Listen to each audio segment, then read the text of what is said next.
Today we will continue with the Ising model, some solution, Ising model.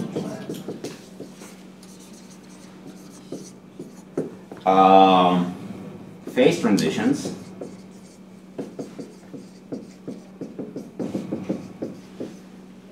And I hope that I will also manage to cover Landau theory. Okay, so where have we stopped in the last lecture? If I remember correctly, we managed to obtain the following expression for the mean field and for the magnetization. So F, the free energy. So the free energy we obtained was 1/2 J S squared, S average squared, minus 1 over beta log of 2 hyperbolic cosine of beta J average S plus H plus mu H. Okay, great. So this was our free energy, and This by definition? no, this is what we found. Oh. Have you found this? Can you check your notebook? Last lecture? Last lecture, yes. Oh, yeah. So, was the final result of the mean field approximation for the Ising model. Okay, and what we have managed to obtain from this guy, okay, is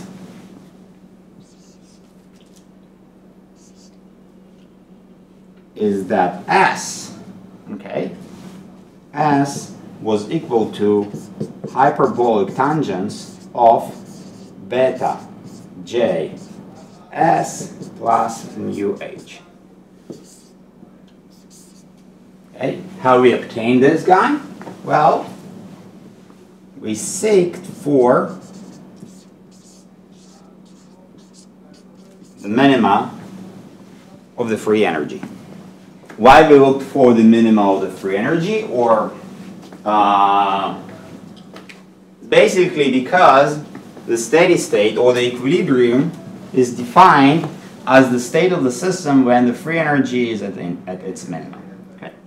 So this is what we managed to obtain in our last lecture. Now, what again this equation means and why it's important for us. So look on the solution. Let's try and see what are the solutions of this equation, basically. What we do expect to find and what we are getting from this equation. So our expectation.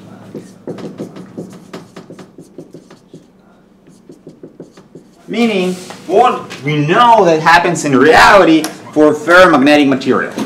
Okay. So if we look on the average spin, the magnetization, okay, what we expect to find is as follows. So for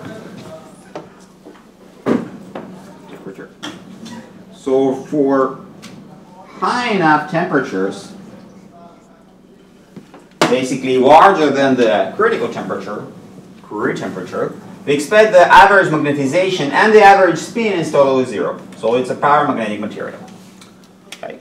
But below some specific critical temperature, what we expect to find is that basically there is a spontaneous magnetization, and this spontaneous magnetization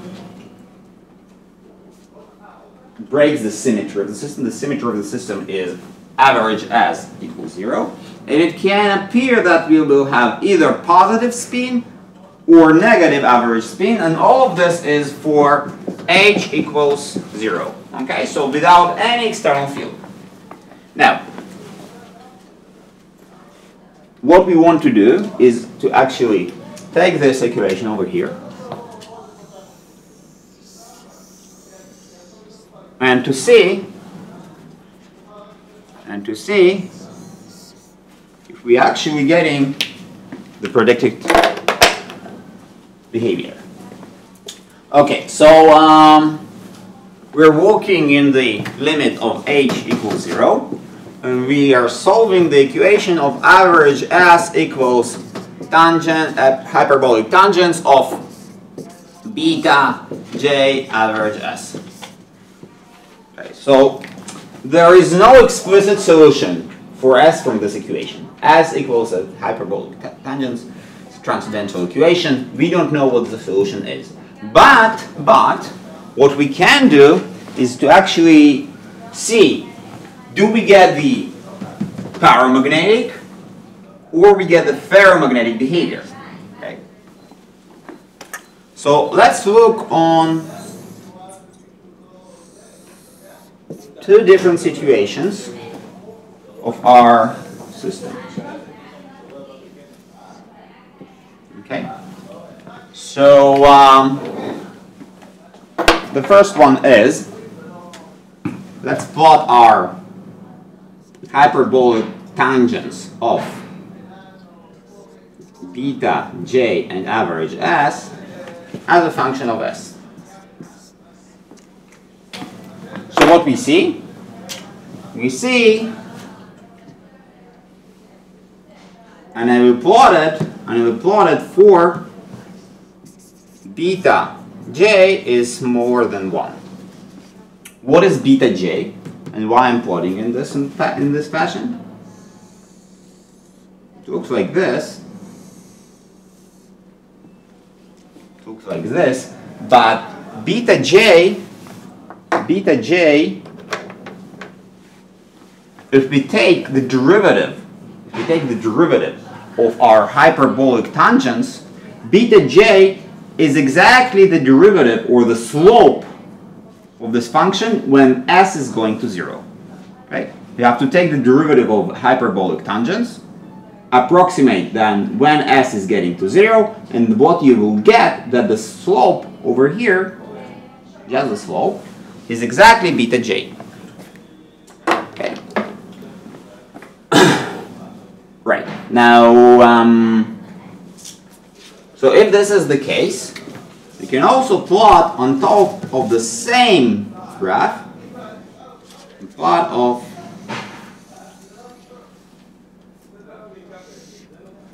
a second line, and this line is simply s. What I mean by s is a function, unitary function that takes s into s. Okay, it has a slope of 1.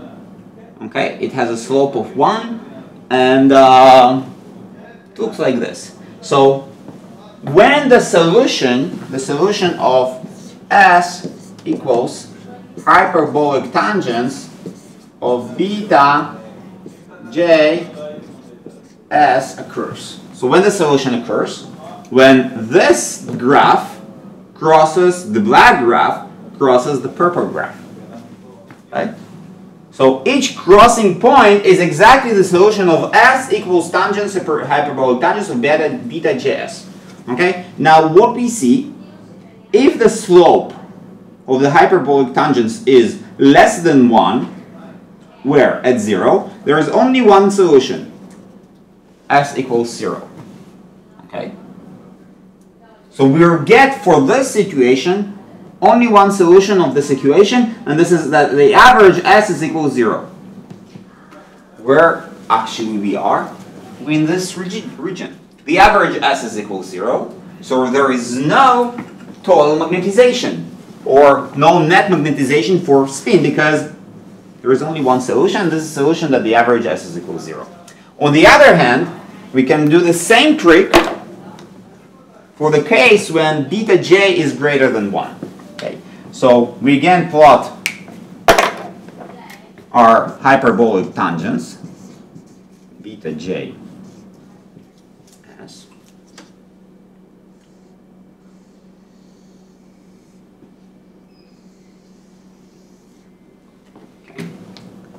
And again, plot this S. Now, here I'm plotting the situation when beta j is larger than 1. So the slope of the hyperbolic tangents is greater than 1 when S is equals to 0. Now, when I plot again my function, which is S, okay, this is the black line, I see that I have the solution of S equals 0. Okay, so this is the solution that solves this equation exactly as in this case. But if I'll continue my equation, I will see that I will eventually get additional two solutions over here and over here. These two solutions, let's call it S0 and minus S0, are the non-zero solution for the magnetization. Meaning, when beta j is smaller than 1, I can only have one solution for the equilibrium. Right? Basically, this means that on average, I have no magnetization whatsoever. From the other point, but in this regime, when beta j is larger than 1, so it's lower temperature, I will again have this solution of 0, but also two additional solutions, S0 and minus S0. So basically, I am coming from smaller beta j, basically higher temperatures, average S is equals to 0.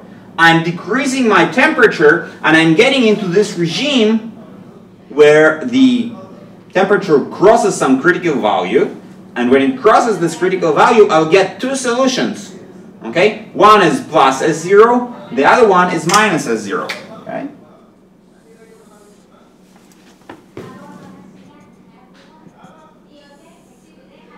So this is S0, and this is minus S0. Exactly as I expect for the ferromagnetic material.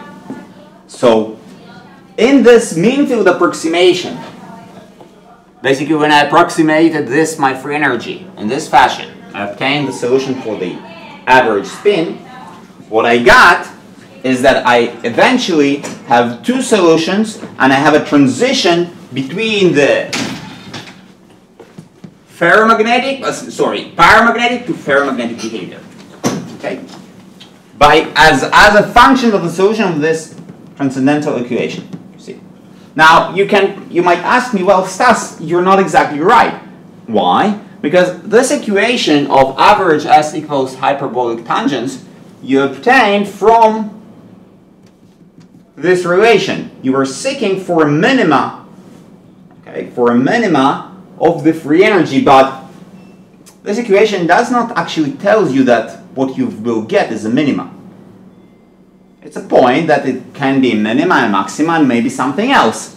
So what actually you need to do in order to say, well, that you get a non-zero magnetization is go backwards, okay, and check on those solutions, those new non-trivial solutions that you obtained are actually a minima of the free energy and not a maxima or not something else. Because if it's a maxima, well, it's great that the derivative here of the free energy is 0, but it's not a stable situation. You need to find the stable situation. So what I have to do is to go backwards, okay, to go backwards and draw the free energy, and this is also how I learned how those solutions actually occurred in nature. Okay, so let's plot the free energy of this situation and this situation.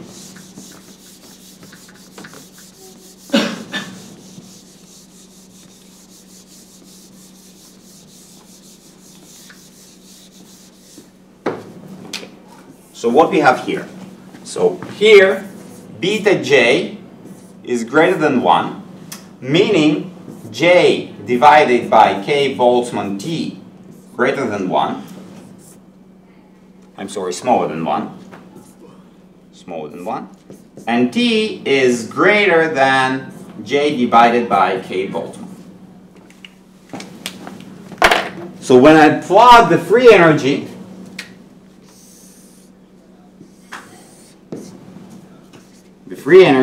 F mean field, as a function of S, what I'll get that it has only one single minima, which happens when average S is equal to 0.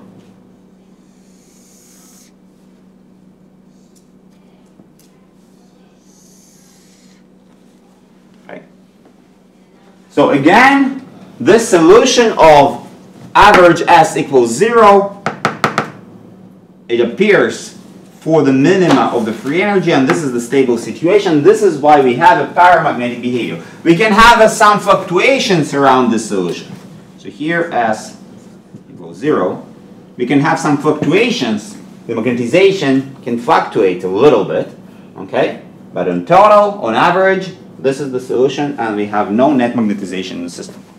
On the contrary, for the case when beta j is larger than 1, j divided by k Boltzmann t is larger than 1, and t is smaller than j divided by k Boltzmann, what we get is,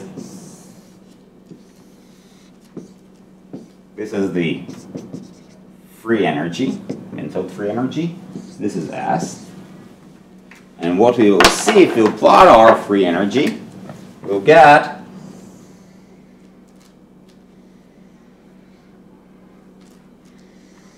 double well potential.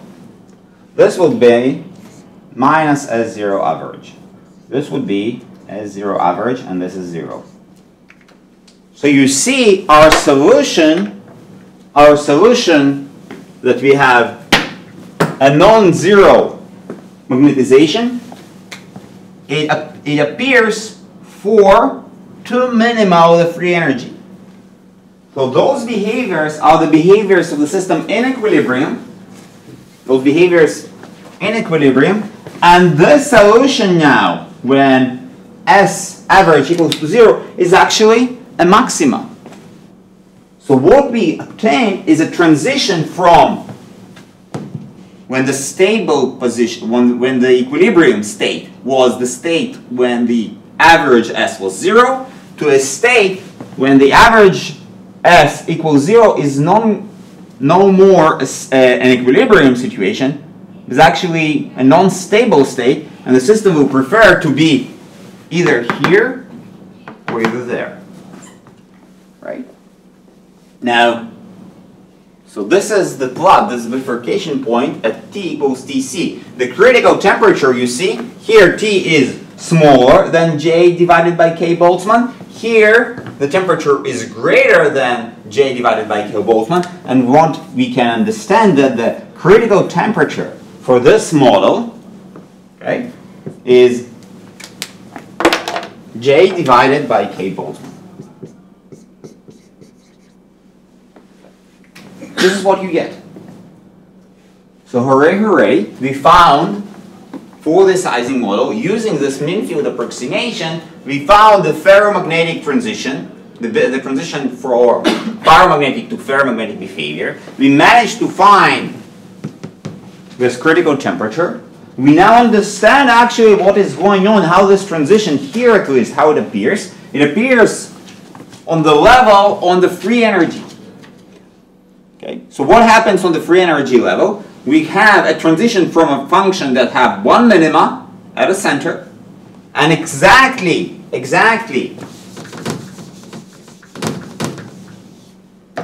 so this is T larger than Tc. This is T smaller than Tc. What happens exactly at T equals Tc? Well, this is this bifurcation point. We don't see actually nothing there. So as a function of S, this point will still be at some sort of a minima, but what we would see that exactly minimal distance in temperature below 2C, this one single point will split into two. Okay? So instead of getting one solution, and then we will have a transition to two solutions, and exactly the temperature, critical temperature, this is something peculiar that happens to the system. Okay? The free energy is crossing some specific line, it's called the bifurcation point, when one single solution actually transforms into two. Okay? This is why we get two of them. And the question is, why the system will choose S0 or minus S0? Both of them are equally probable. You see, I plotted this free energy as a very symmetric. So if you're looking on the minima, this minima is exactly the same as this minima. Okay? The function is symmetric. Why the system will choose a positive magnetization or negative magnetization? What actually happens? So in order to understand this, we need to understand how the system was brought into this specific situation. And how it's done, well, we actually need to understand what is the limit, this thermodynamic limit of getting here or getting there. So if the temperature is high enough and the external field is 0, there is only one solution, there is no problem. Here there are two solutions, and this is the classical system, there is nothing, this is not a quantum system, it cannot sit both and have both positive magnetization and negative magnetization. It's not a quantum particle, it's a huge macroscopic system. There are no quantum effects, right? So how it's getting this or that solution? It's not that it's sitting in both, it's having only one of them. Okay? So in order to understand this, let's take the limit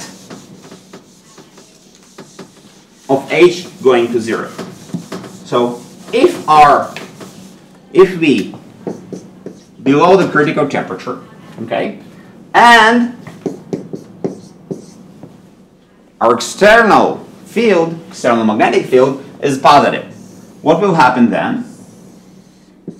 So if we plot the free energy as a function of S, okay, what we would see that, well, we'll still have those two minima. Sorry. But one of them would be significantly smaller or lower than the other one. So the symmetry is broken now because we have an external temperature. Okay? So this would be a preferable solution. This guy. Because the system will sit in its global minima. There can be a lot of minimas.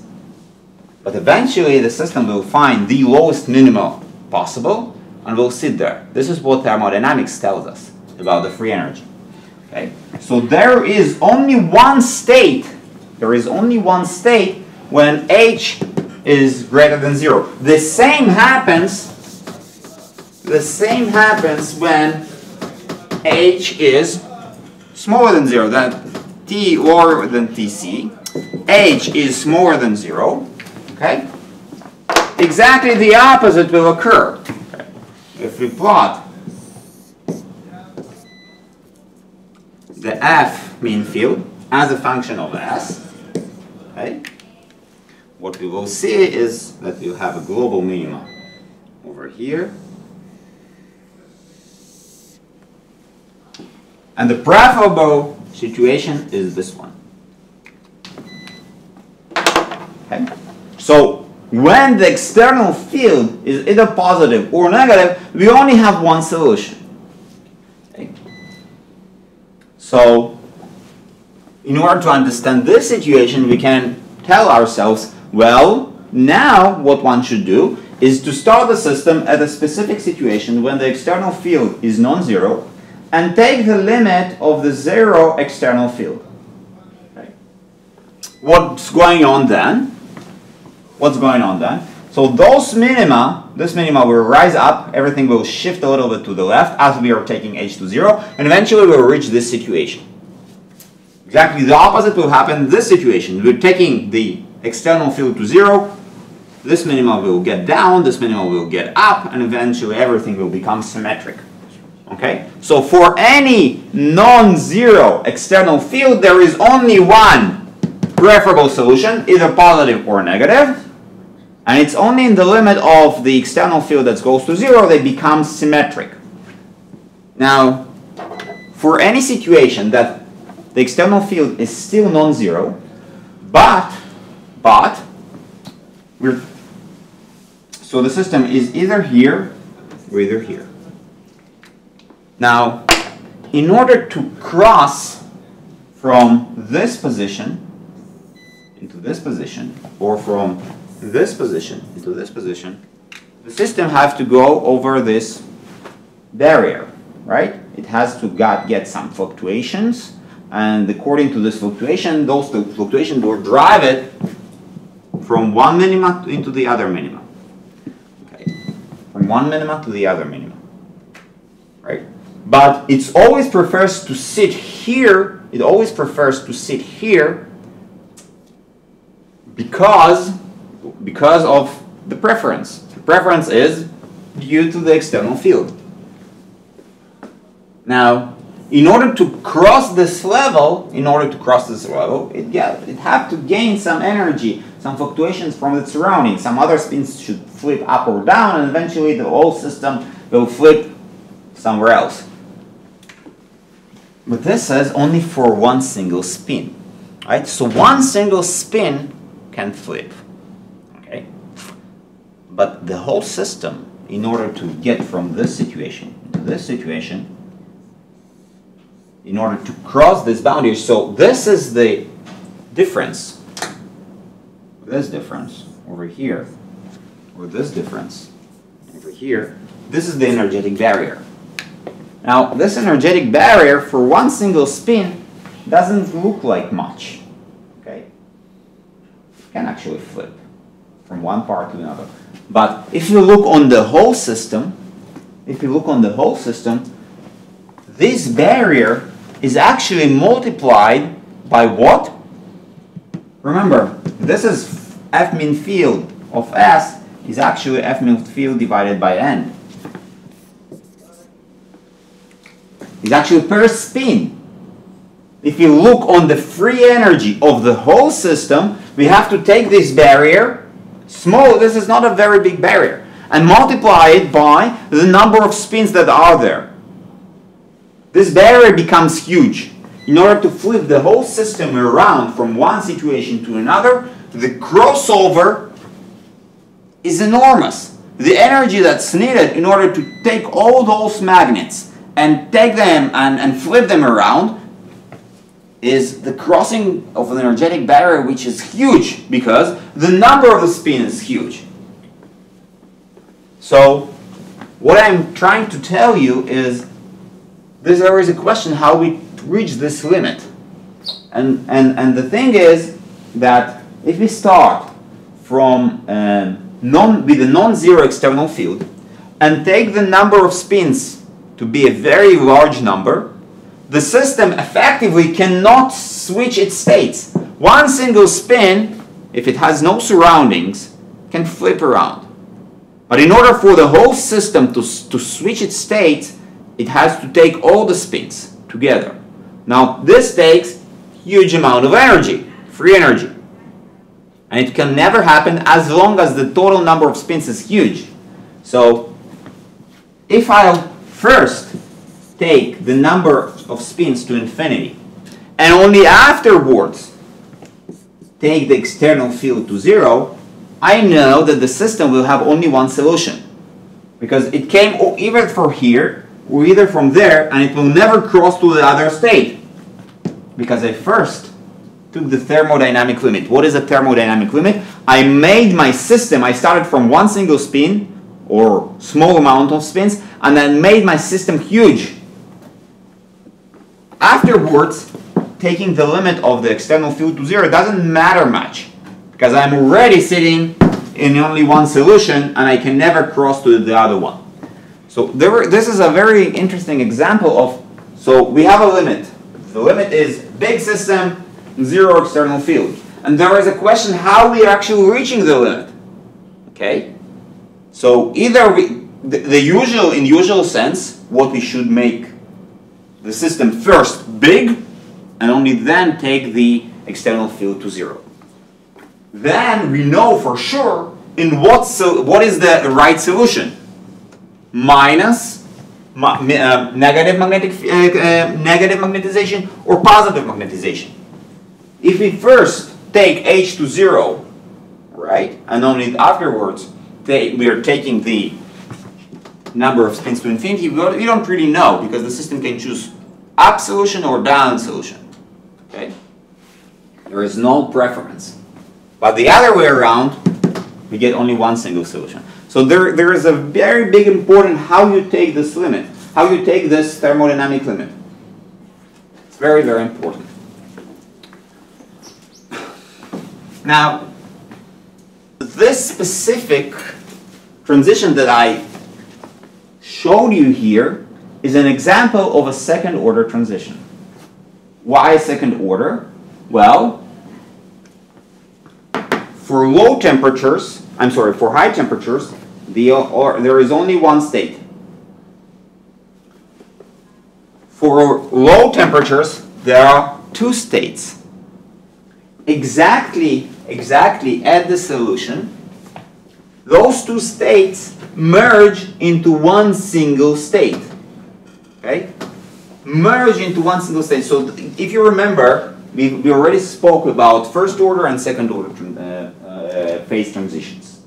The first order transition was, well, it's like boiling on water or whatever. So we had water, and at the crossing point, there is some big portions of water and some portions of vapor inside the system. And after we cross the system, as we cross this critical point, the system prefers to take the other solution, the vapor part. Now, the second order phase transition was that the system is sitting in one state, and two states are created as we cross this critical point. Exactly as we see here. We're getting from a low temperature when we have only one state, and this is the state of, or one phase, we can call it, the phase where the magnetization is 0, and we are getting into the other phase where we have two magnetizations, either positive or either negative. Okay? So this is the phase transition, the transition of non-magnetic phase into a magnetic phase, but two solutions. Okay? Those two states are born where? Born where? Exactly here at the critical point. Above the critical point, there is only one solution, one state. Below, those two states appear. Okay. In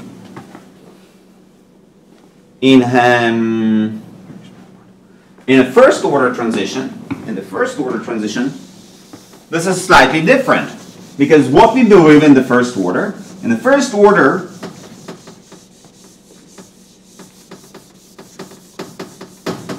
there were always two states. Even at the critical point, there were two states. One is more preferable than the other, but there is always two states. In the second order phase transition, there are no two states, only one state at the critical point. So what we see that this transition of the magnetization is a first order solution. Okay, so for the first order, what we expect, that if you have the free energy as a function of S, if the system, it's not our system, but if the system was transitioning from in the first order fashion, what we would expect is that we would have this situation, okay, and as we change some external parameter, so we had two states, you see, we had two states, and as we change the external parameters, this would change into something like this. Okay, so you see, this is f in field function of S. This is first order transition.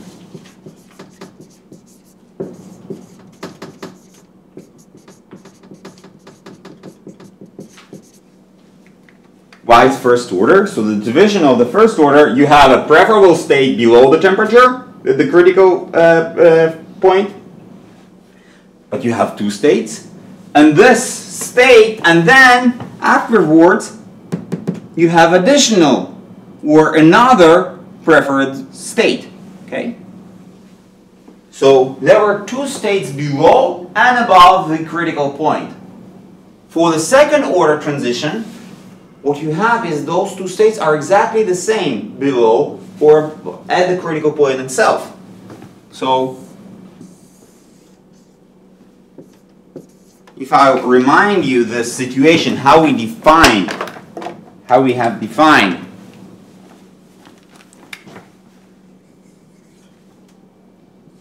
for the van der Waals gas, so what we had is this Maxwell construction.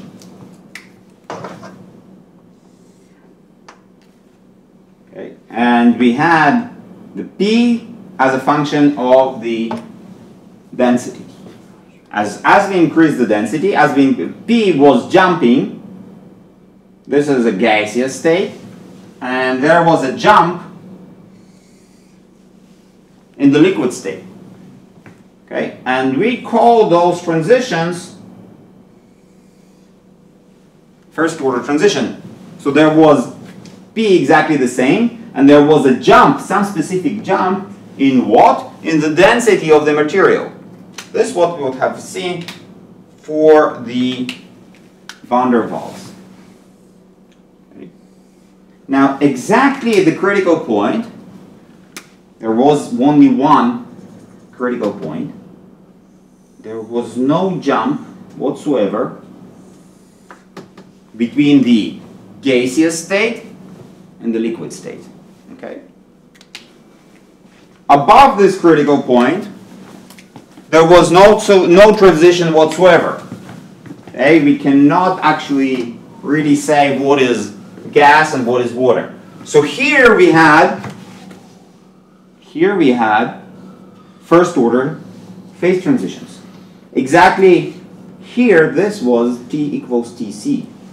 Exactly here we had a second order phase transitions, and there was one single line, one single point, one single temperature for which we would observe a second order phase transitions, and we described that there is no difference here between the water, between the liquid and the gas. Exactly like here in the magnetization.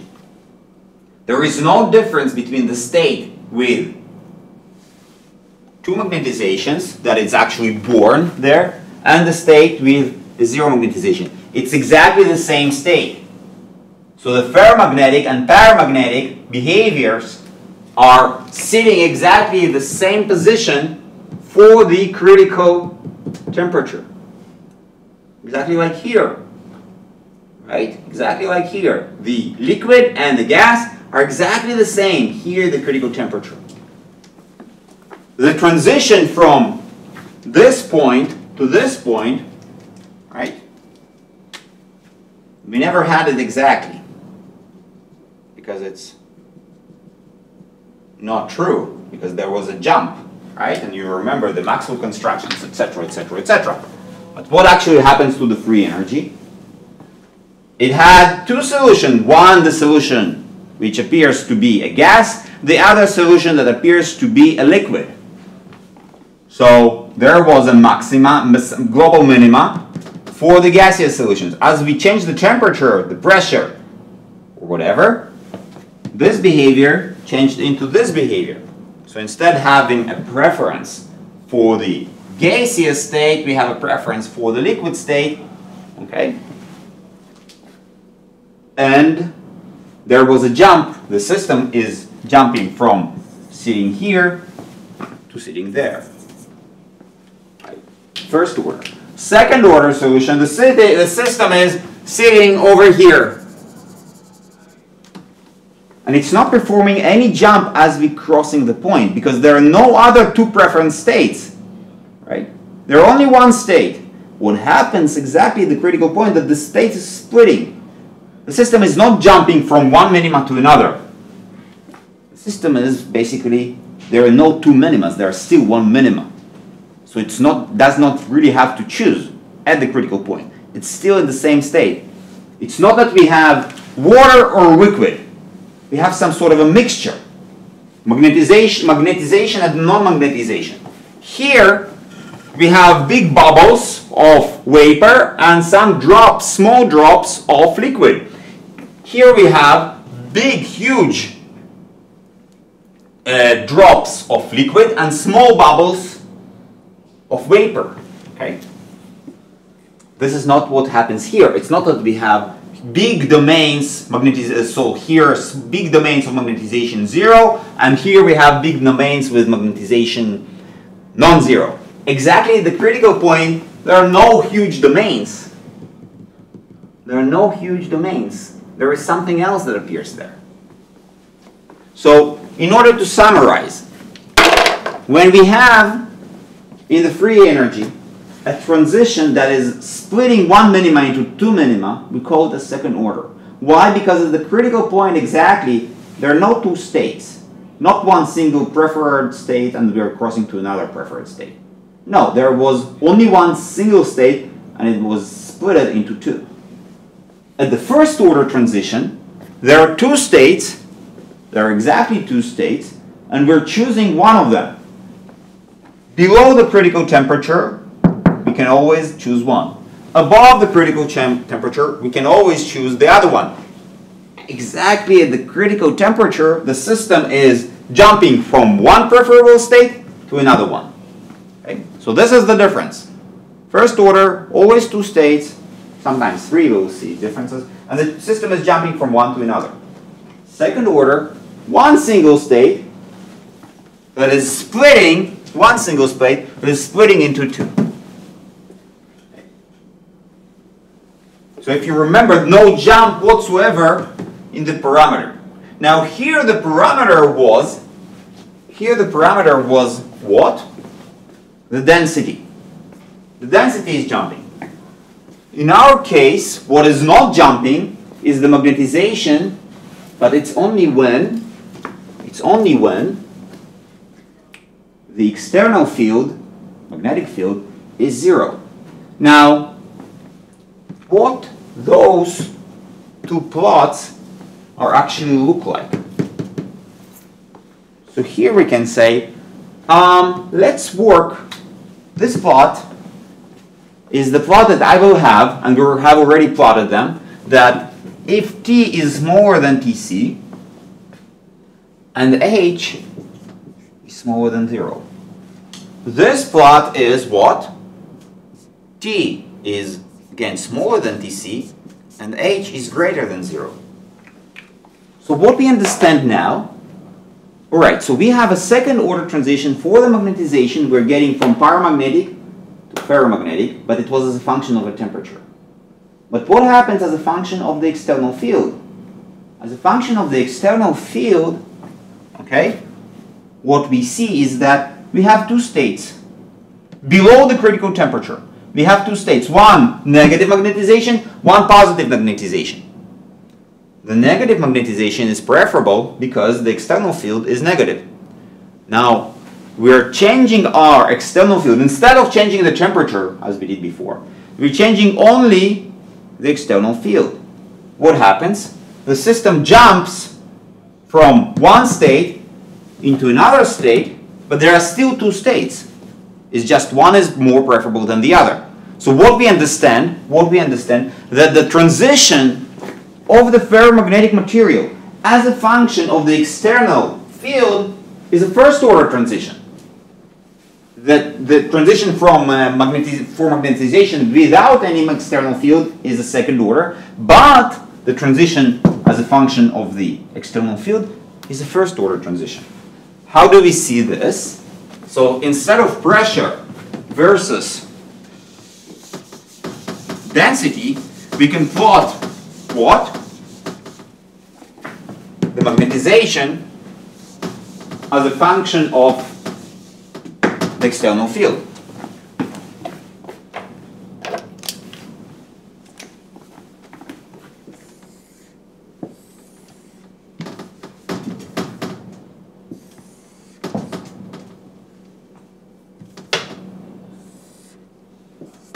So this is S as a function of H. So what we expect to see, we expect that if we are below TC, and we're changing our external field, it will be always preferable to sit where? At the negative position, right? As long as the external field is negative. But what happens, and be below TC, what happens as we switch to positive external field? We'll have this solution. So what we see is that we are having a huge jump. It's actually growing. Here it's like this. We have this big jump in the magnetization of the system as we cross this point of H equals 0. This is what happens for the first order phase transition. In the second order phase transitions, we don't see this. Now, this was for T1 smaller than Tc. We can do the same thing for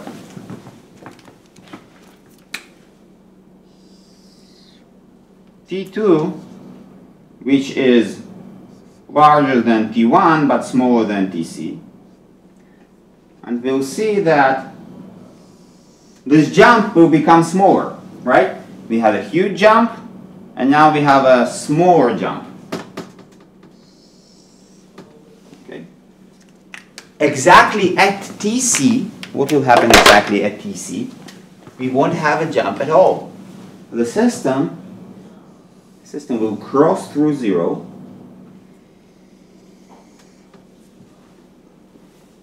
And there is no jump in the magnetization. Why is that? Exactly because at the critical point there are no two preferable states. There's only one single state, and this is S equals to 0. Okay? So the first order, huge jump in the magnetization. Second order, no jump. Now again, why is this first order jump, no jump, second order jump, no jump? So S, this is the solution, this is the derivative, and it's performing a jump over here. So if we take the derivative of the magnetization, the first order derivative of the magnetization, it actually diverges here. This big jump. If we look on the behavior of the magnetization at H equals 0, near H equals 0, and we take not the first derivative, the second derivative, we see that this derivative will jump actually. So the behavior, the limiting behavior of S as a function of S is non-exactly, or the derivative is not analytical at H equals 0. This is why we call it a second order.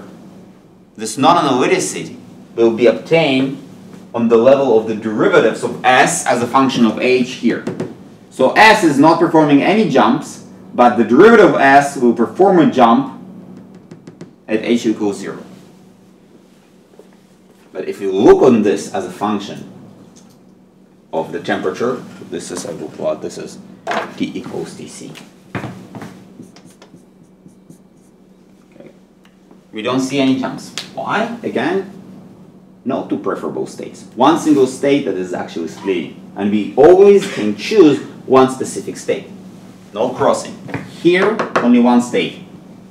Here, two states. And we're crossing from one to another.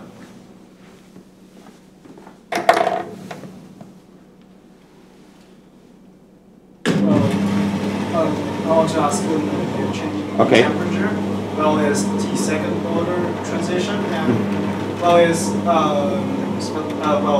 your T is from the higher to lower, and it's slipped to two states. Mm-hmm. Well, when it's slipping, well, it should have a preference. Oh well, if you set the H to 0, and it seems like it will go to two symmetry states. No, because it depends where you started from. So if you started from here and you're taking H to 0, it will always stay here. If you're starting from here H below 0 and only then take H to 0, you will always prefer this situation. Okay? Why? This is what I tried to explain. So if you have a small number of spins, you're right. It can choose this one or this one, it doesn't really matter. But if you have huge number of states, it cannot cross this barrier. Okay? In order to change its solution from here to here, it's actually sitting there. So what we're talking about, you're saying we're taking H to 0. So there is some specific configuration of the system, okay? And H is, for example, minus 0.5, okay? Now we're starting to cross, to take this limit of H small to going to 0. So H is 0.4, minus 0.4, minus 0.3, etc., etc., etc. Now you're asking, well, when H is equal to 0, the system can flip from total negative to total positive. But it won't happen because they all have to flip, not only one of them. And it's hard because there is a potential barrier, like in analytical mechanics. You have to go over this barrier, and this barrier is huge, so it's not possible. Oh, if you just heat it up to If you heat it up above critical TC, yeah. Yes. Why? Because the barrier disappears, no barrier. So at this time, H remains 0, and if you cool it down,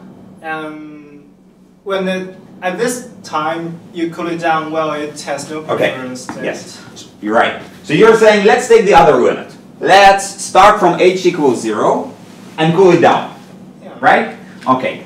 So you're saying, well, it's sitting here exactly 0. And afterwards, what Stas has told me, that it should sit over here, over here.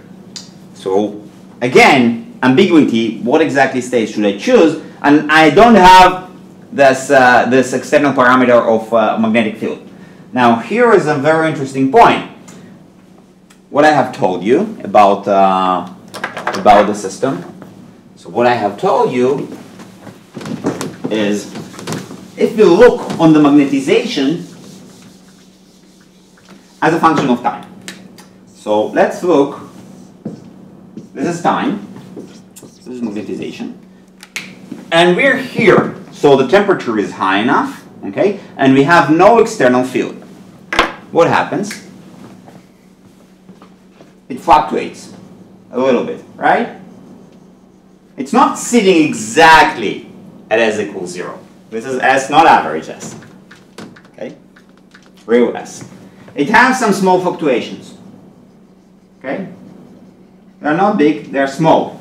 So the system, from time to time, so there are, for example, 10,000 spins, 5,002 are up, and 4,998 are down. So there are 2 spins up more than spins down, so the total magnetization is not 0, is something positive. And then it flips around and it's something negative.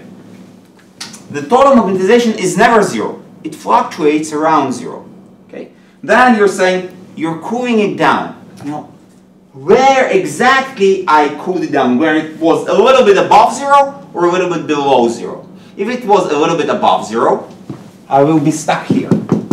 If it was a little bit below 0 when I cooled it down, it will be stuck there, here. Oh, there are only 2 spins are fluctuating? Well, all of them are fluctuating. On average, the total magnetization is 0. But it's only on average. There's always fluctuations. Well, there are, as you said, 5,099. Yes, but you see at each specific point, so you're saying, at each specific point, it's not that some of them exactly all of the part of them are, half of them are up and half of them are down. There's always some small fluctuations. And when I'm cooling the system down, I will catch a specific configuration that is either positive or negative. So and then the system will have this preference because of this specific moment, yes. So this 10,000 spins behave the same because of these 2 fluctuations? Yes, well, no, what I'm saying, what you're saying is the following thing. So you can repeat your experiment of cooling down several times. What will happen, so you take a system, you have total magnetization, average magnetization that's 0, no magnetic field, okay, and you cool down the system. one experiment, you will get S0. You repeat your experiment again, you will get minus S0. You repeat your experiment again, you will have minus S0. You can do this again and again and again and again and again and again a lot of times, and you will have a probability either getting here or either getting here. And this probability will be half of getting S0 and minus half on getting minus S0. Okay? Why it's happening? It's happening because it depends where you actually catch your system. Positive or negative.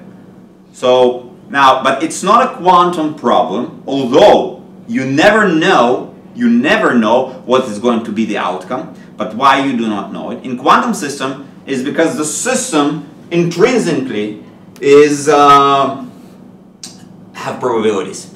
Here you don't know. Okay, here you don't really know because there's a huge complexity. Each of the spins can be wherever, and you have a lot of them, so you have no idea what happened to each exactly spin. Then you're using your probability language, and this is why your outcome here is probabilistic. When it stops to be probabilistic, when you have some external field, right? Or if you're cooling it down, last question. No, it's good. Yeah, we talked about that. You have to ask questions. This is why you're here. Yes. Yeah. Well, if you cool it down, perhaps once 10,000 spins. Well, when you cool it down, all of them are the same or behave the same, or yes, or most of them. And yes. Yes. I'm asking if 10,000 or 9,000 and. It doesn't matter. You cool it down, and it has a specific preference. When you cooled it down, at the moment that you cooled it down, it had a preference. You're saying what's happening if it's exactly 5,000 up and 5,000 down. Okay? The system will be here. Okay? The system will be here. It's not a stable state. It exactly will go over here and over there. Where it chooses to go, the first spin that will flip either up or either down will make the direction. Is it going in this direction or in this direction? Okay, so those small fluctuations that you were saying, well, what I care about a single spin. I have 10,000 of them, much more than 10,000. I have 10 to 20. A number of spins, huge number, billions over billions. But if you're sitting here, it's a non-stable situation. So a very small fluctuation takes you to one specific direction. You break the symmetry. The symmetry here is broken. Beforehand, everything on average is 0. Here you have to choose. How you choose? In a random way, in a random fashion. Okay. All right. So what we know that we have a first order phase transition, we have a second order phase transition, and what I would like to speak with you about after this break is how we else define our phase transitions. Okay.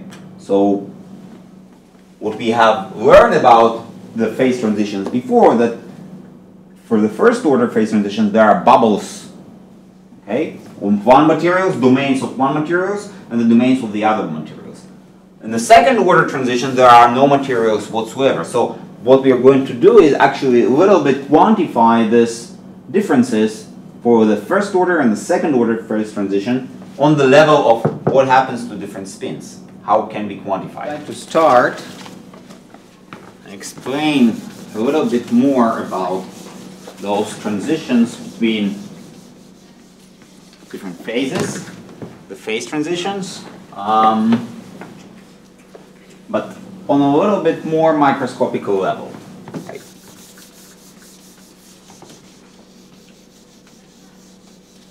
So first of all, what we have seen so far, we've seen that there is a specific jump in the magnetization at the first order phase transition. We expect no jump whatsoever on the second order. Okay. But for the first order and the second order, what we do expect to see is some sort of a difference for this susceptibility. What I mean by susceptibility, so pi, this would be susceptibility, and it equals to dot s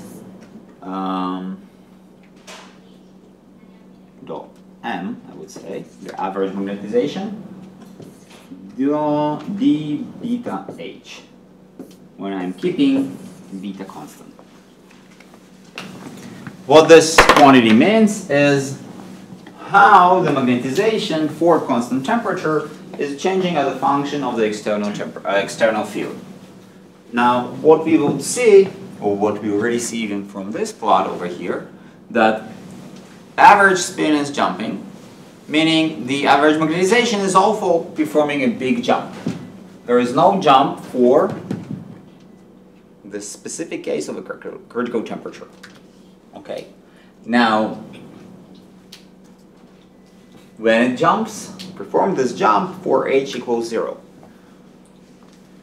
The susceptibility is the derivative of this temperature, of this magnetization, of the average spin, because the average magnetization is n multiplied by the average spin. So what we would see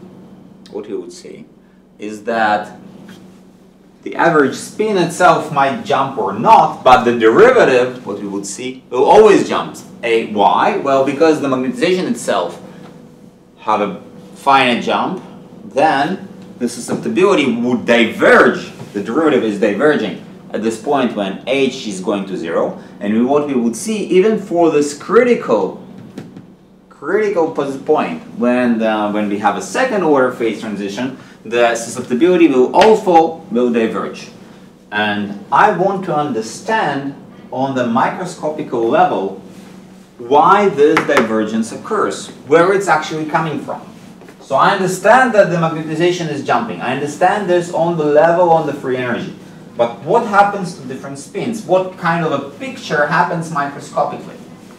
Now, we remember why it's happening. We know that all of this behavior, quite interesting behavior, appears due to some sort of interactions. And I would like to see what is the story of these interactions on a microscopical level. So in order to do this, I would like to introduce additional quantity, and it's called the correlation function.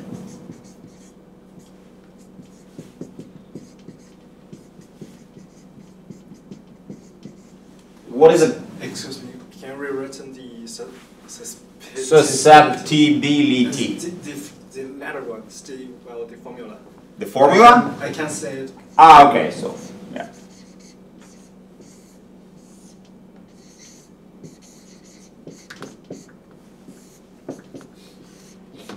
Susceptibility.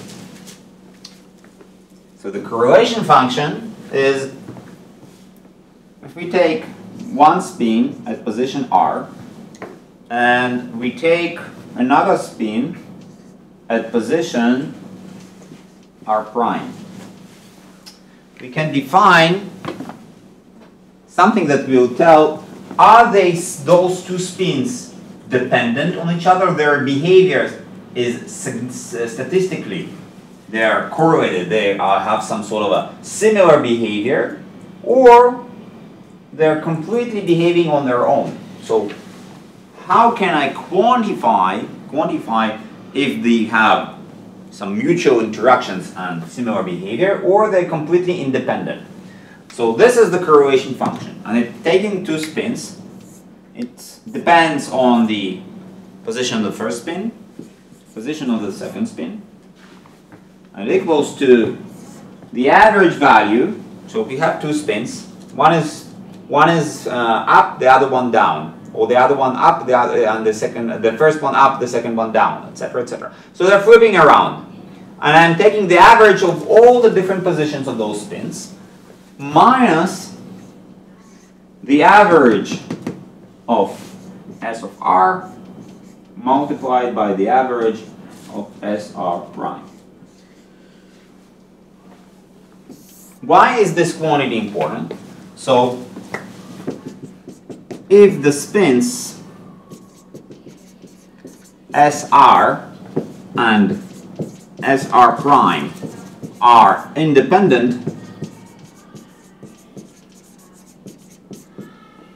then SR prime average, the bracket case is not a quantum operator. Is here I say it's an averaging process. The average is just a multiplication if they are independent. I don't care what is SR when SR prime is up or down. Okay, so if they are independent, this quantity equals multiplication of SR by SR prime.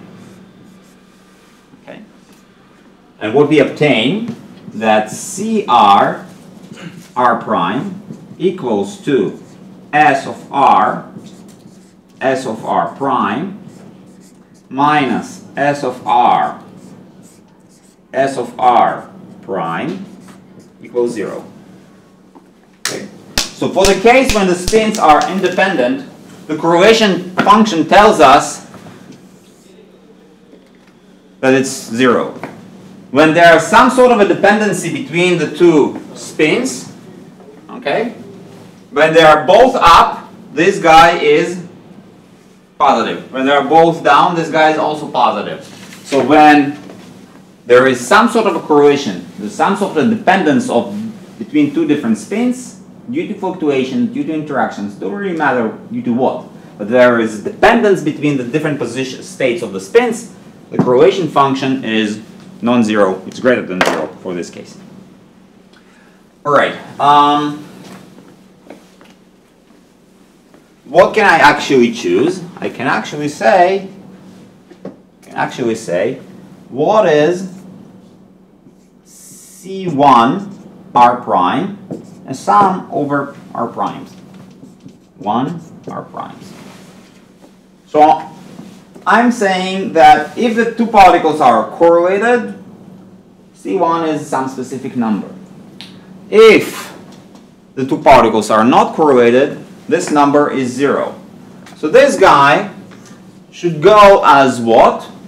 As n tilde, which is number of particles correlated to 1.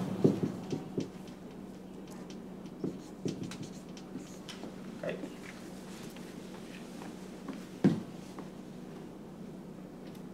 What I mean by this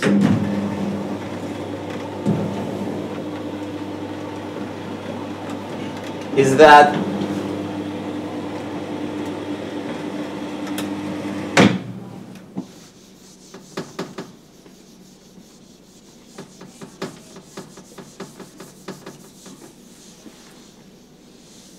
what I mean by this is that if I plot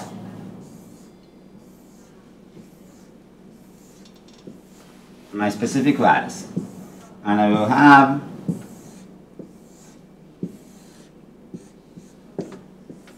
a lot of them over here. So each lattice space I can put either up or down. Down, down, up. I'm sorry. This is up. This is up, up, up. This is up, up. This would be down, down, down. And I'll have a lot of them.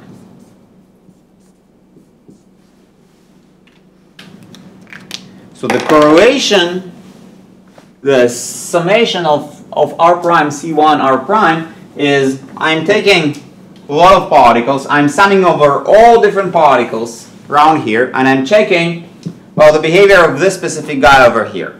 It's related, it affects this guy and this guy and this guy and this guy, so the correlation function is non-zero. The larger the distance between this guy and some other particle, the smaller the correlation will become. Why? Because they're far away from each other. This is what I expect. And essentially, I will have a group of particles that are behaving similar to myself and other groups that I don't care about. Okay. Now, what is the size of this correlated group?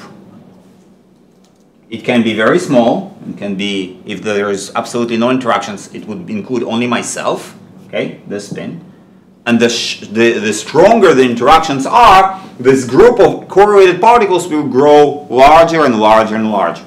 Now, as long as this correlation length, so the size for which I'm taking only the particles that are affecting me, is finite and is significantly smaller than the size of the system, I can always say, well, I can change now my system into new particles. Okay. So the particles here are correlated, but they are uncorrelated with the particles that are there. The particles that here, they're correlated between themselves, but not exactly correlated with those particles. So I can restructure everything, and I will have some regions, so I'll call them domains, with one behavior, other regions with other behavior. Okay. The correlation function tells me what is the size of this behavior. Why? Because I can sum up over all the guys over here, and it will tell me, well, what is the number of the spins that are correlated to myself, which basically tells me what is the size, approximate size, of the domain where all the spins are behaving similar to what I'm doing. And I'm doing similar to what they are doing. We are in some sort of correlation. Now, what we assume that this guy, if we take the first spin and average over and perform the summation for the first spin, we can do exactly the same thing for the second spin, the third spin, or the fourth spin. So this guy is independent of the one. Okay, so we're assuming it's the same as taking Ci r prime for each r. It doesn't matter if I take this spin and count all the guys that are correlated to me, or I will take this spin and count all the guys that are correlated to me. Why? Because I'm assuming something which is called a isotropic lattice, and there are no specific positions, no specific states. Okay, but this guy basically tells me what is the size of this domain, what are the amount of the particles that are behaving similar to me, and then what I expect that this size, so the size of the domain, exactly at the phase transition will grow to infinity.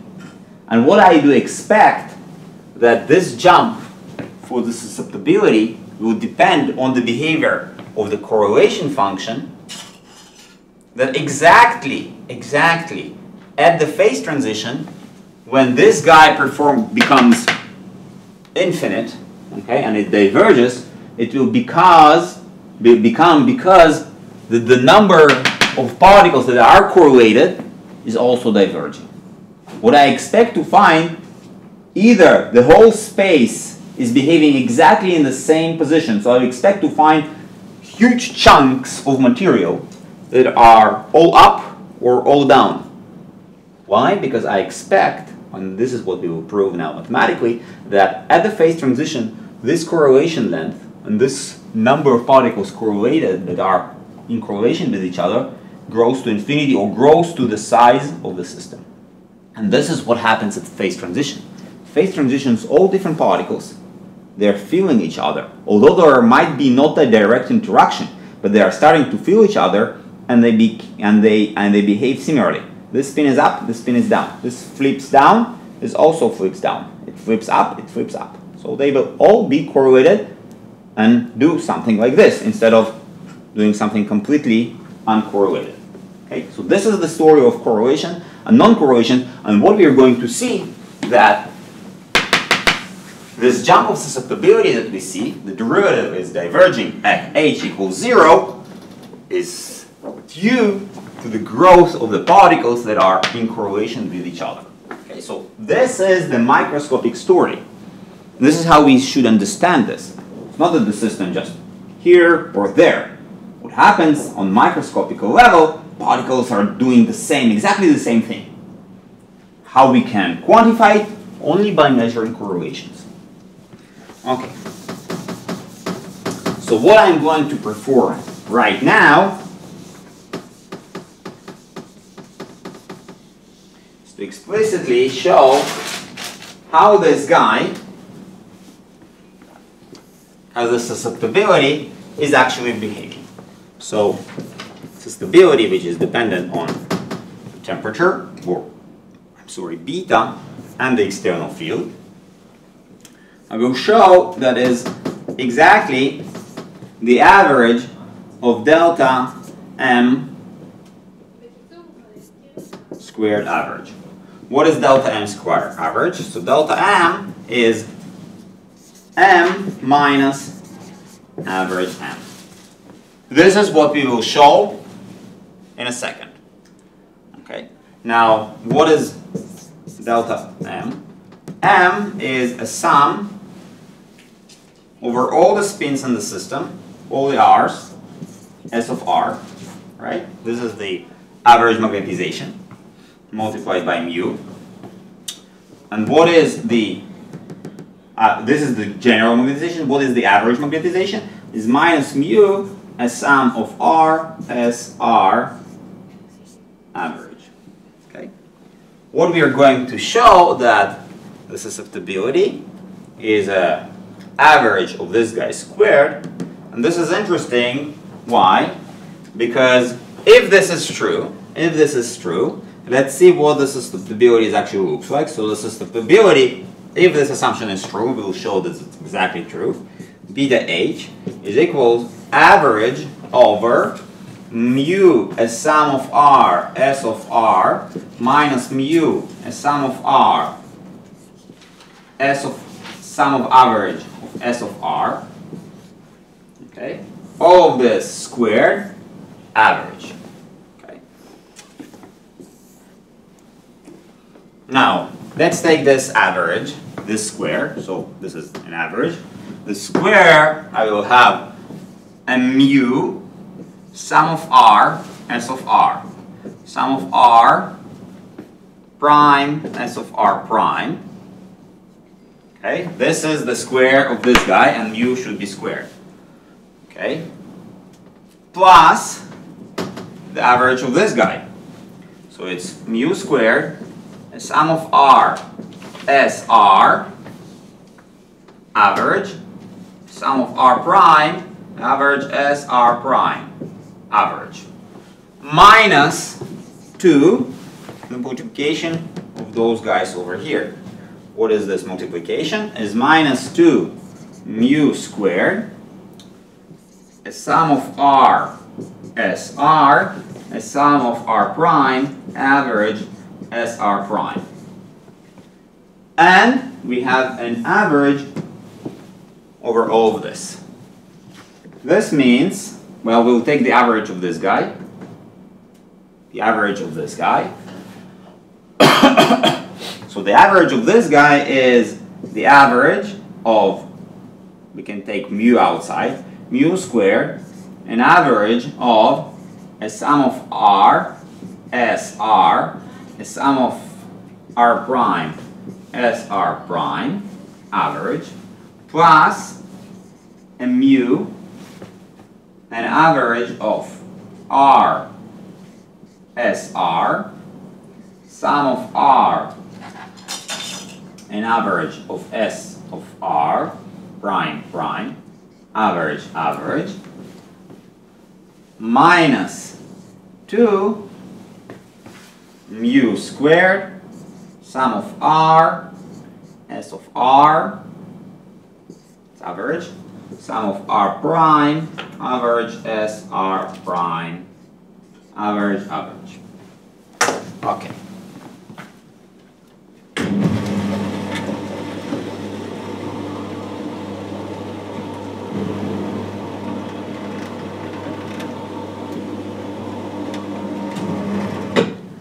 Now, what is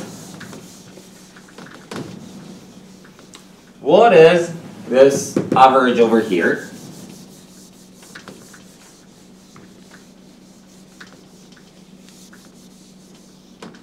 So this average over here is I equals mu squared. We can take the averaging inside. So it's a sum of r prime, s of r prime. Okay? This is this guy.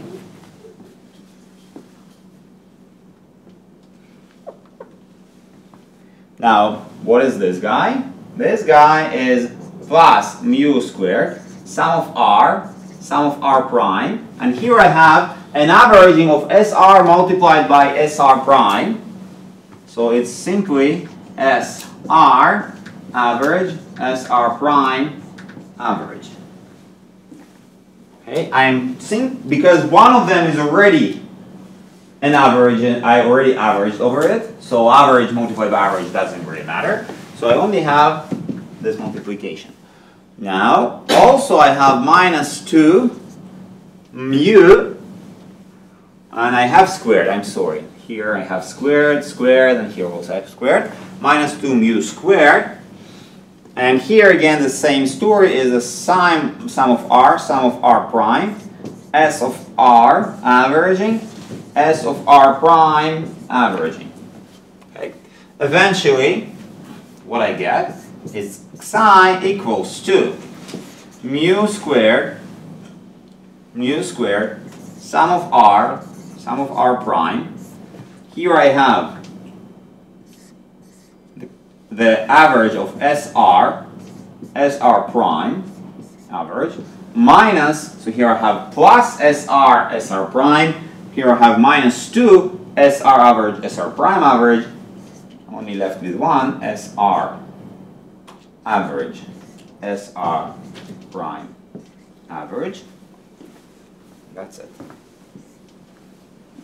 Now you see, what is this guy? This is just our correlation function, right? This is the correlation function that I defined over here. So psi equals to mu squared, sum of r prime, c of r prime.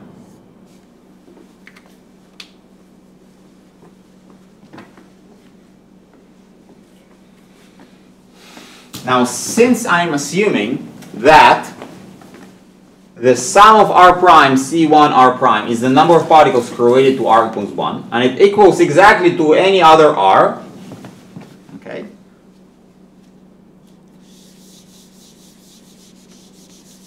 what I can write instead of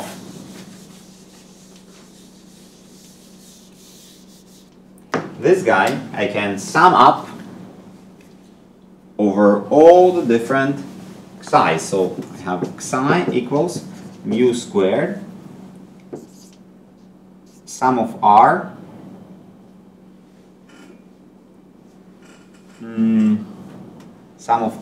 and I told them sum of r here. So let's leave it like this. Mu squared, sum of r prime, c r prime. Now this is number of spins in correlated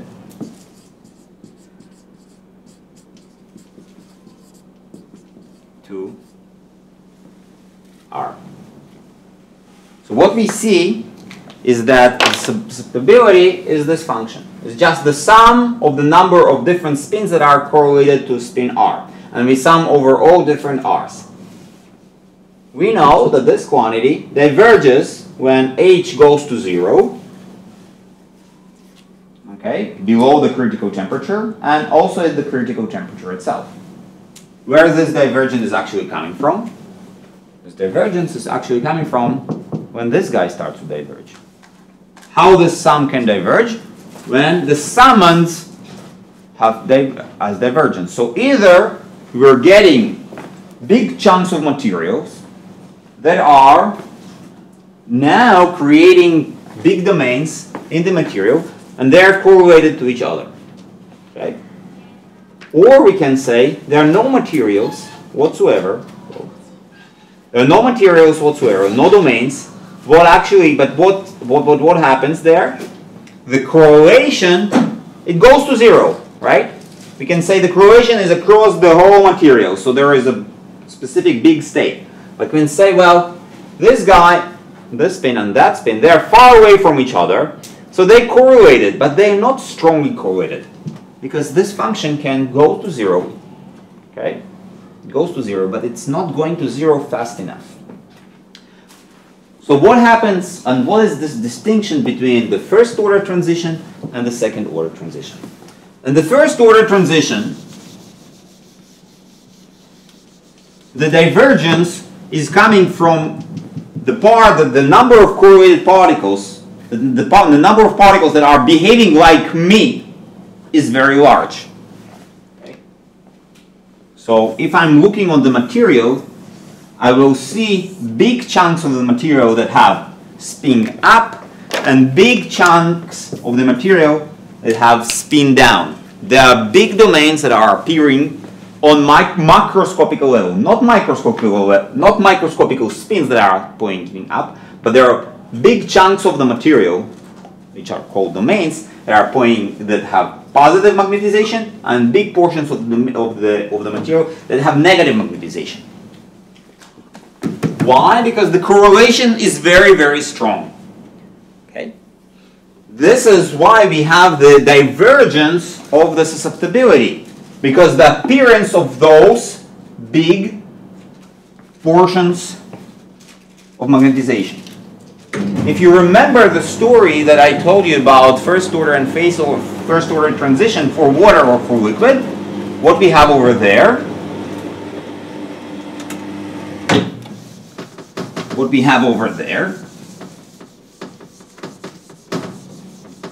is that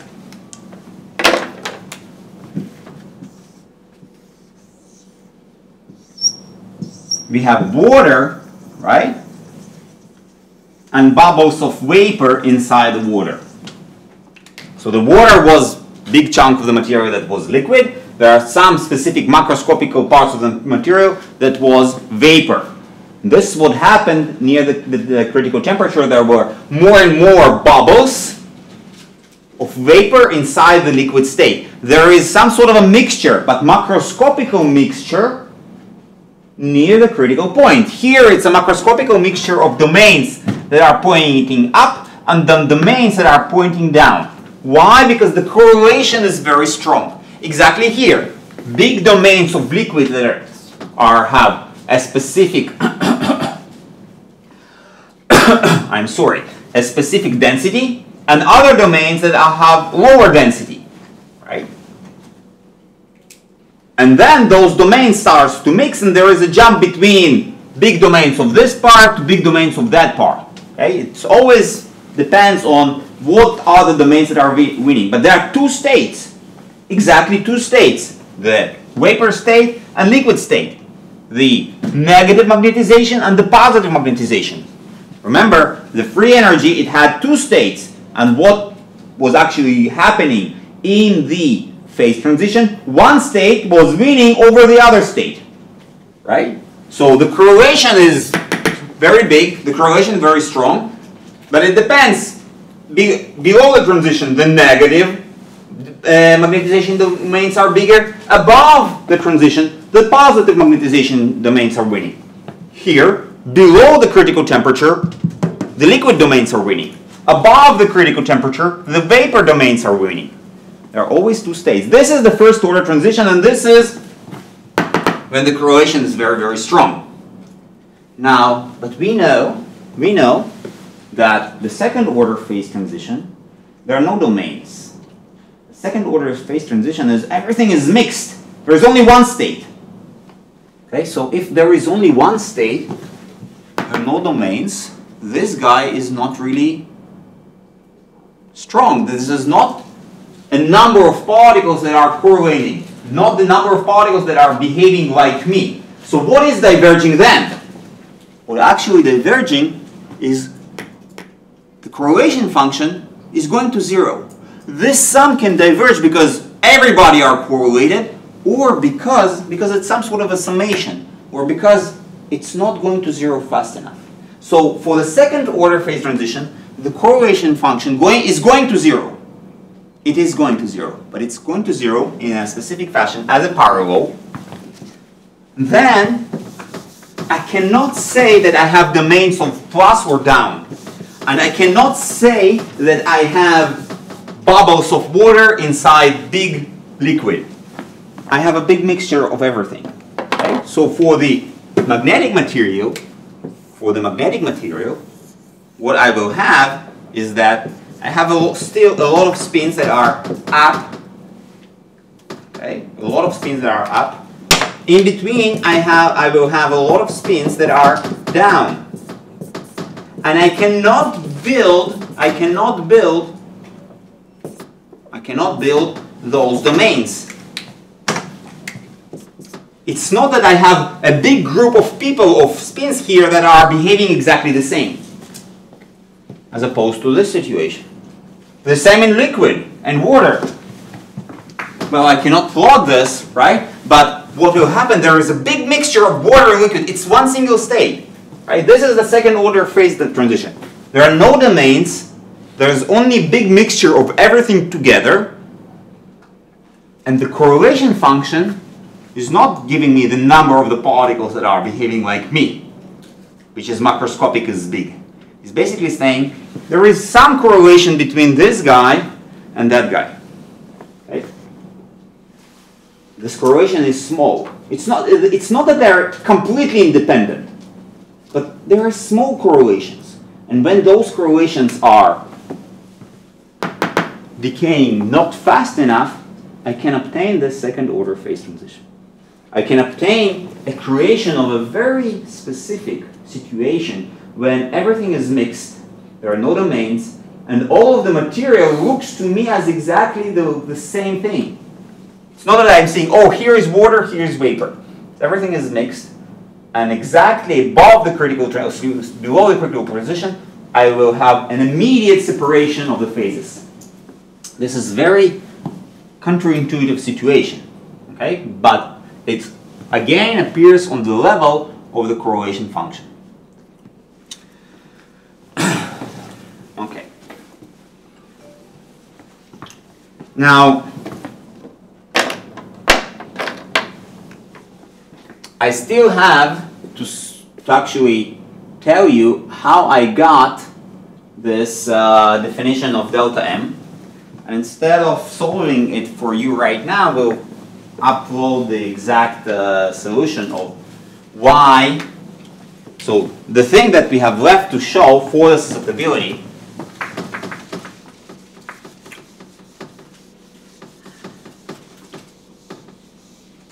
is to show why, sorry, this is a bad marker,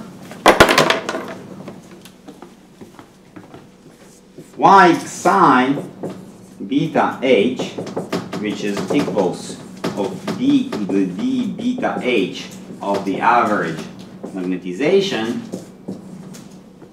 y equals to m minus m squared average. So instead of proving this on the whiteboard, I will upload to the Moodle site the specific example. It's not really hard, and this is basically based on some derivatives taken from the partition function. What I want to show to you and a little bit speak about in the last 15 minutes or so is the Landau theory. It's the Landau theory.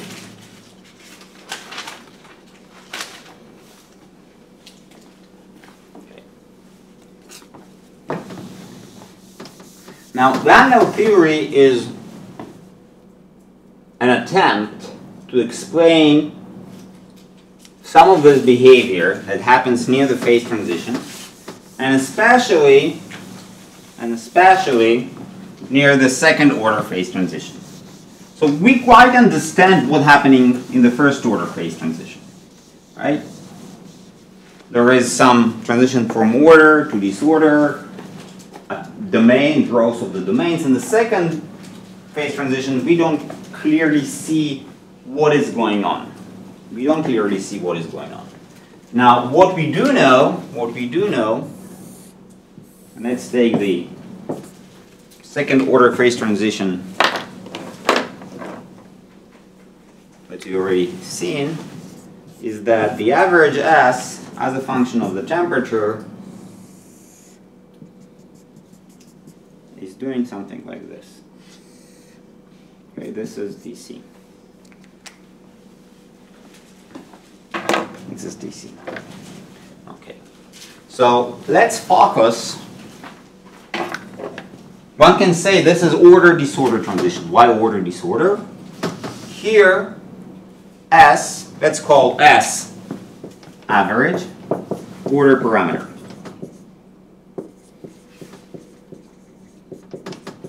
Order parameter. So why order parameter? We know from this correlation functions when there is some magnetization, different spins behaving similarly, we can call it as an ordered state. Why ordered state? Because there is net magnetization and there is a preferable direction. Okay? There is some specific direction, order direction, that each spin would like to point to. So here, it's ordered space, state. What happens here? There is no order. Each spins is actually pointing in a different direction and the total magnetization is 0. It doesn't have any ordered or preferred direction, and this is called a disordered state.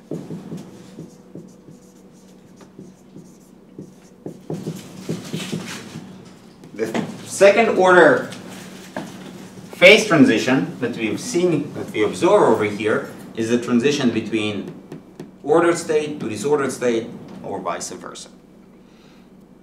And it's clear to us that, or on the level of the correlation function, that something very peculiar is happening there. It's not about the domains. Two states are born exactly at the critical point. Now, from the experimental point of view, this order-disorder transition happens not only in the ferromagnetics, but in different materials. The critical point itself can be dependent on the material type. Okay? There is different transitions, different materials for each of them. This TC would be dependent. For the Ising model, we solved it. Okay? In the mean field. But Ising model is a crude approximation to what happens in reality. In reality, I'm taking a material, ISCO for a superconducting material or something else for some metallic transitions, etc., etc. And I measure the second order phase transition. And I measure the specifics, what is going on when I'm exactly at this point. It's a little bit like, well, what do I care about exactly this point? But here, very strong interactions occurs. The material changes its behavior, so it's interesting what is going on. Here we can understand what's going on. Here we can understand what's going on. It's not completely clear to us what is going on in this part. More than that,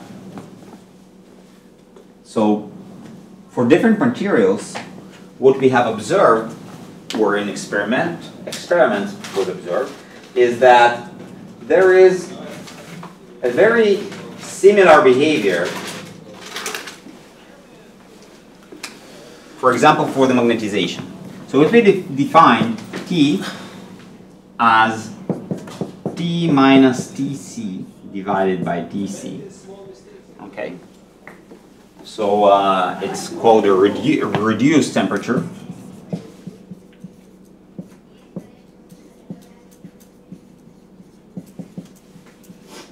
What people can observe that the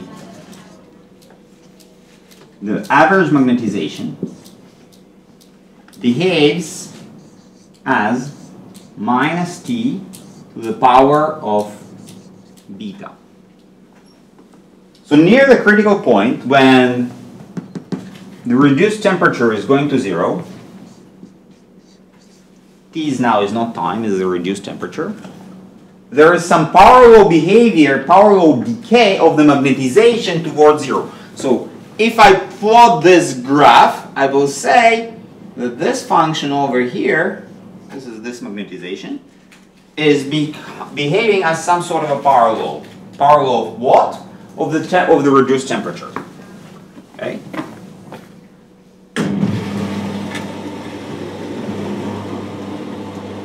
I can also measure some other quantities. For example, I can measure the susceptibility near the phase transition, which equals d m d beta h, when beta is constant. And I know that this guy is proportional to t to the power of minus gamma. Well, is the first beta the same as no. So beta is not 1k Boltzmann t, it's called an exponent. Okay, so I'm sorry, it's not the same beta. So this gamma and this beta, they call it critical exponents. Why critical? Critical because they occur near the critical point, the point of the phase transition. Why they're so important? Well, what do I care? Why are those critical exponents are more important than the critical temperature itself? Because the critical temperature itself was changing from material to material. There are different types of interactions. The transition is slightly different. So the temperature from turning from paramagnetic to ferromagnetic or from order to disorder will change the exact temperature. But what was really interesting that those critical exponents, and there are many of them, I just showed you two, were independent of the different materials. I could take material 1, obtain a specific critical temperature, and a specific beta over here. Change the material, obtain a different critical temperature, but the same beta. The same goes from gamma, and etc., etc. So there were universal behavior of those exponents near the critical point. And this was something intriguing and interesting, because it was saying there's a lot of different interactions. Like in Ising model, I could define this J interaction length very, very differently. Right? But what I was learning from experiments, that there is some sort of universality to these interactions, such that there are specific properties, and those properties were those critical exponents that were independent of the microscopical picture of the material. It was independent of exactly what is the structure. It was independent what is exactly the interaction between different spins, etc., etc.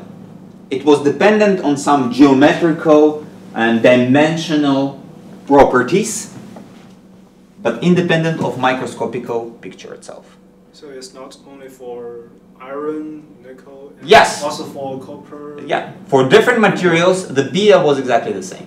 So it's for any material?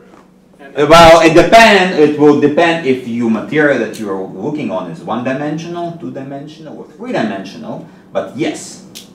Yeah. Yes. So the interaction types, the properties, they were specific, more than that, there were classes. So there was a lot of different materials that were from exactly the same class, and how I defined the class was defined by the critical exponents. The materials looks different materials, but the exponents are exactly the same. And they managed to find, to select or define classes based on, well, this class have one beta, the other class has different beta. And what they have found out is that dimensionality plays a big role in defining a class, and small interactions inside the material does not play any role. But it's defined only where, those exponents? Only near this specific critical point. Okay. Only near the specific critical point. Now, Landau started to think how one can actually understand this property. Okay? Because it seems very interesting, very universal. Right? In physics, we like universal stuff. The universal gravitational law. It doesn't appear what masses and how they are distributed. There is a gravitational law. We like basic laws of physics. So here we see that maybe there is something very basic, very interesting that is coming from interaction, and it will be independent of the specific interactions. I don't care what is the type of the mass. Okay? Is the mass is coming from iron or from other material? The amount of mass is what matters for gravitation. Here, some dimensionality what matters for these beta and gammas. Now, how can we understand these different betas and gammas? So, Landau had the following idea, and this is called the Landau theory. He said, well, all the different transitions, as we learned already, are defined by the behavior of the free energy. Okay. So what we know that we'll look on the free energy mean field as a function of the spin. Okay. We know that above the transition there is only one single spin. Below the transition, for the second order phase transitions, what I expect to see, this is T above Tc, this is T below Tc. Now he said the following, this is above Tc, below Tc, we have a splitting. Okay. Exactly at the critical transition, I should understand those exponents simply by knowing what is my free energy function is, right? I should know and understand this. And what Landau said is that, look, this is a minima, this is two minimas. Let's assume that we have some sort of an analytic free energy function, and all the universality of those critical exponents is simply a transition of some single minima behavior of the free energy function to a double minima behavior of the free energy function. And if it's an analytical function, the form of this function, the form of this transition of this function will completely define the critical exponents. So let's guess, okay? Not exactly guess, but let's make an assumption about how this form of this free energy looks like, and let's get out of there the critical exponents. Now, why he thought that this is actually an accessible task to do? So,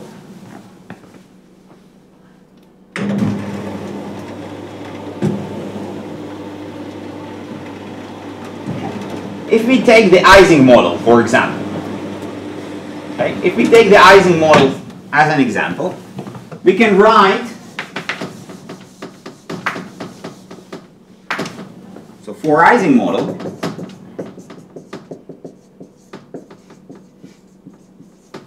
what we can do is we can take the free energy and obtain the behavior of this free energy. Okay? Okay. So the free energy of Ising model looks like this.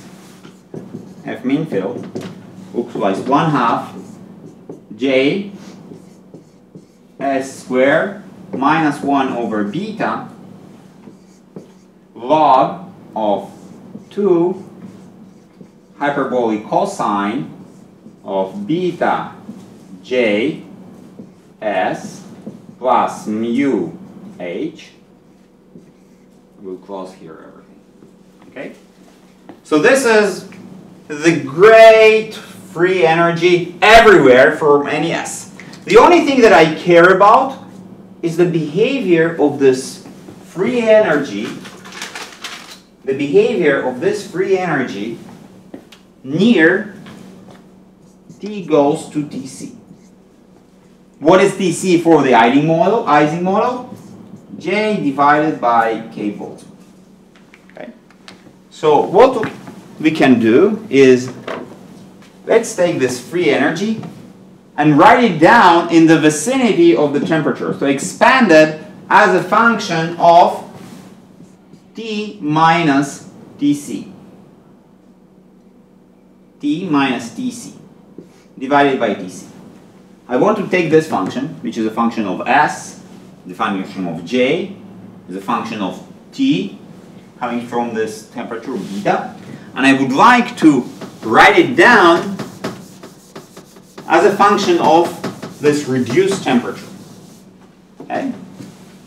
So what is the answer here? The answer is that I will obtain that my F mean field equals to minus log of, let's write it down, minus log of 2 multiplied by K Boltzmann T plus 1/2 K Boltzmann Tc squared divided by T multiplied by T S squared minus K Boltzmann Tc S and H. Okay. So this is the expansion that I'm getting for the Ising model when T goes to Tc. Okay, T goes to Tc, and basically this guy, T equals to T minus Tc divided by Tc, is much, much smaller than 1. This is the expansion. So it's a little bit lengthy, but I can publish it online afterwards. Basically, it's just a Taylor expansion of everything. Now, but what we see here an interesting structure. So we have the order parameter, which is S, squared multiplied by T. So this is the order parameter, multiplied by T, multiplied by some constant. We have an additional constant, which, well, is something. And we have our order parameter multiplied by H. And again, some sort of a specific constant, which is independent on the external field and the order parameter. Remember, the average S is our order parameter. Now, what Landau said is the following. Now, this free energy is actually interesting. Why it's interesting? Because, look, what happens if we take the order parameter and switch it to minus S and simultaneously take the external field H and switch it to minus H.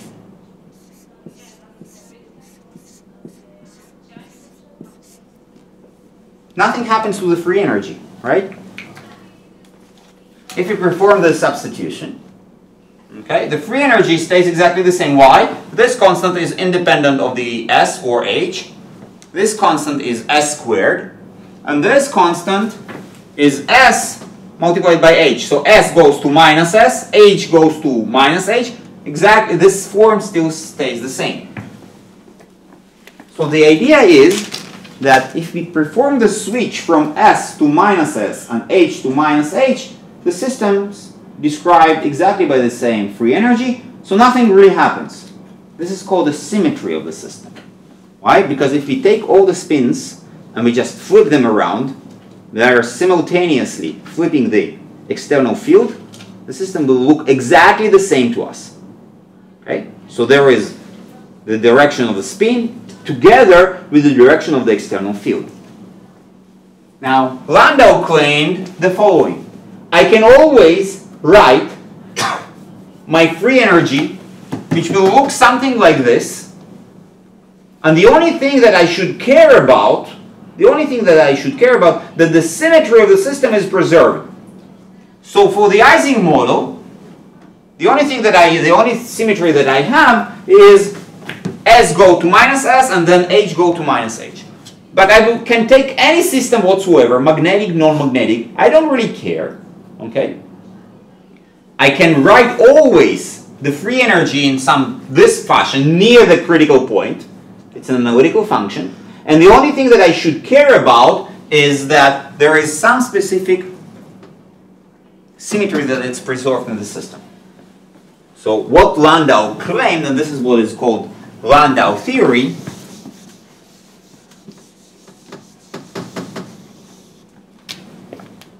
is that the free energy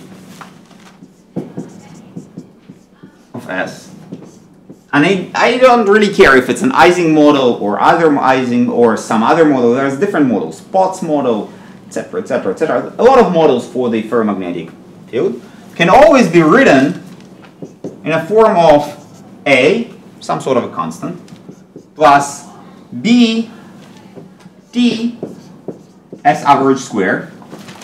Why T? Because here it appears some sort of a T, so it's a guessing of Landau. T appears over here.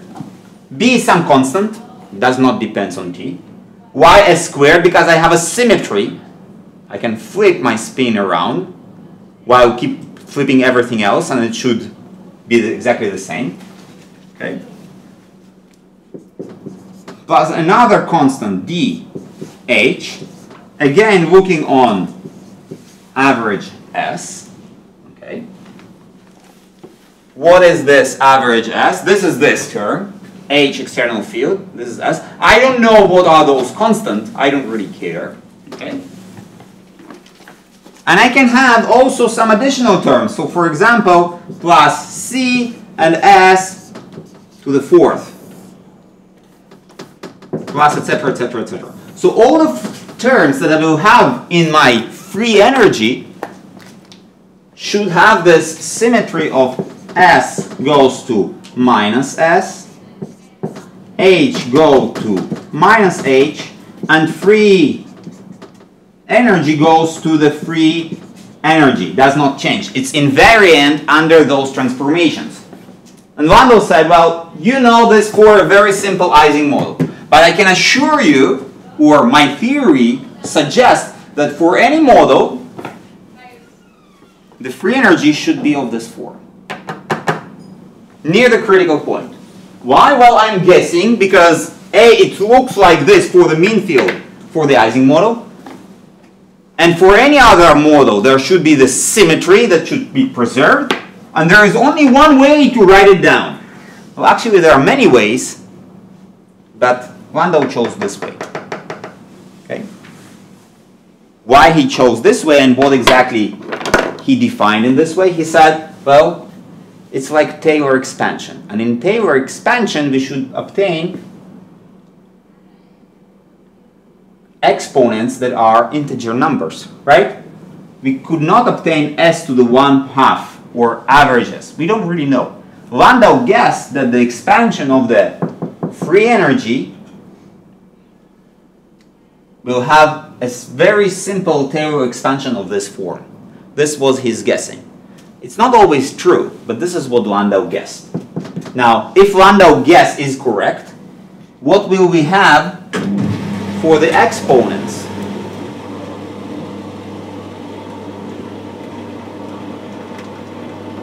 What will we have for the exponents? And how we find these exponents? Landau claims no matter what your model is, near the critical point, the free energy looks like this.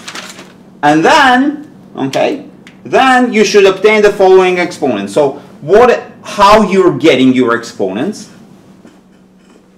For example, df mf for ds equals 0. This is the equilibrium position. Okay? This is your equilibrium position. Now you can solve this down, okay? So you can take this guy, and what you're getting? You're getting, for example, from this equation, you're getting that 2b t multiplied by s plus dh multiplied by nothing plus c, or 4c s to the third power, plus etc., etc., etc., and all of this equals 0. Right? Now you're saying, okay, so h equals 0, yh will equal 0, because I'm trying to find what is the behavior exactly at this critical point when the external field is 0. So my equation according to Landau is 2b t s, okay, plus 4c s to the third power equals 0. Why I neglected everything else? Because I believe that near the critical point the magnetization is very, very, very small. Okay? It's very, very small. So I neglect all the additional powers that are there. Okay? So what I'm getting that average S equals to minus, I'm sorry, let's write it down this form, B divided by C minus T divided by 2 to the power of 1/2, and this is 1/2. Okay? So what we do know? We know that the magnetization, average magnetization, is proportional to minus T to the power of beta. From Landau theory,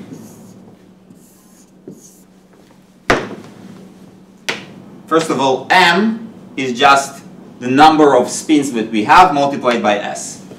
So from Landau theory, we obtain that beta equals exactly 1/2. Now, when Landau wrote this free energy, he said, well, it should be exactly the same for all materials.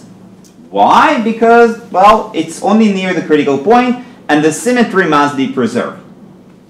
Okay, so we can obtain all the different critical exponents based on Landau theory, and we can obtain all of them. The problem is that they are wrong. Okay? So this is a nice, very, very nice theory by Landau, but this is wrong. Why it's wrong? Because his guessing of how this free energy looks like near the critical transition is not exactly true. He said, well, all the exponents here are integer numbers, so the critical exponents are always going to be some integer divided by some other integer. In reality, the critical exponents are different. But the idea is true. The idea is that near the critical point, the symmetry defines the symmetry, intrinsic symmetry of the problem, defines the free energy.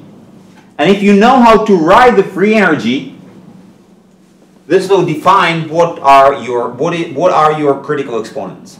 The problem with Landau that he chose a very specific form of how to write the free energy. We don't really know how to write the free energy. We only know that for all different systems, due to the symmetric properties, the free energy should be very, very similar. Okay? And the free energy defines the critical exponents. So there are Landau theory that have some specific predictions. It gives us very good predictions because it says, well, there is general classes for the critical exponents, but it's somewhat wrong because the free energy itself is not true. All the different other critical exponents are obtained from the free energy as well, and you'll see this in the future. On this note, I want to finalize. I also wanted to talk to you a little bit about renormalization group and interactions, but we don't really have time left. But at least we covered the phase transitions, and now we have the full understanding of what happens even on the microscopic level in the transition from order to disorder, first order or second order transitions.